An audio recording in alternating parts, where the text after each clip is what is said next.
Hey everyone, today I'm going to talk about a strange spring for Toronto real estate, which, let's be honest, has been acting pretty weird this spring. The numbers are in and they're surprising, to say the least. So let's break it down. First up, March 2025 was a record low for the GTA.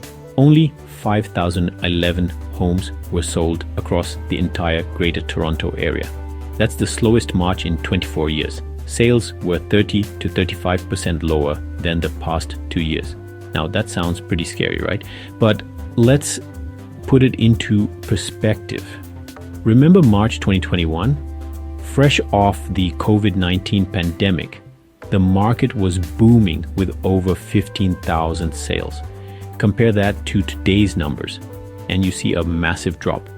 But here's the thing, the real estate market has always been cyclical. If we zoom out and look at the past 20 to 25 years, we see a pattern. Every 4 to 5 years, the market goes through a cycle. In 2009, we saw a slowdown due to the global financial crisis triggered by the US subprime mortgage meltdown.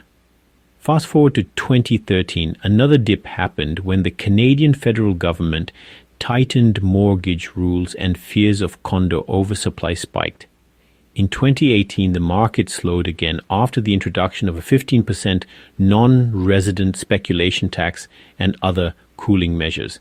And now, in 2025, we're facing high interest rates, political uncertainty with upcoming elections in Canada, and impact of tariffs announced by USA. It definitely feels like history is repeating itself. But sales volumes are just one piece of the puzzle. Prices tell another story. Let's take a look at the trends for detached homes and condos over the past 2 decades. Starting with detached homes. In 2005, the median price of a detached house was around $350,000. By 2010, it climbed to $460,000, a 32% increase. By 2015, it jumped another 43% to $660,000. From 2015 to 2020, and then to 2025, despite the volatility, prices consistently increased by about 30 to 35% every 5 years. Now, let's talk condos. The condo market has had a bumpier ride. Between 2005 and 2010, prices rose by 35 to 40%. But from 2010 to 2015, growth slowed to just 15 to 20% due to oversupply fears. Selling pre-construction condos was tough back then. Developers had to offer incentives just to close deals. Some people predicted a condo shortage, but they were mostly ignored.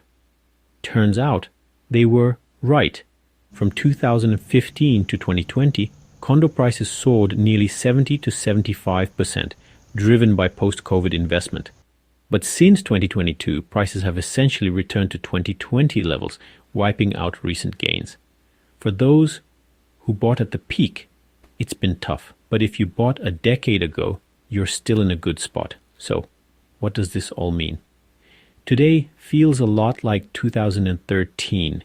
Uncertainty, cautious buyers, and predictions of market shifts. But if history has taught us anything, it's that real estate moves in cycles, and with those cycles come new opportunities. So if you're in the market or thinking about it, keep an eye out. The next big opportunity might be just around the corner. If you come across a undervalued property, buy it without any hesitation, because it's going to go up in next 5 years.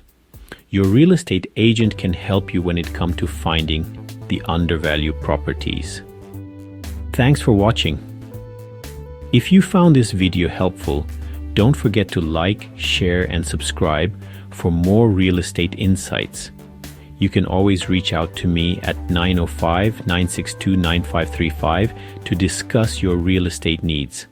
See you next time.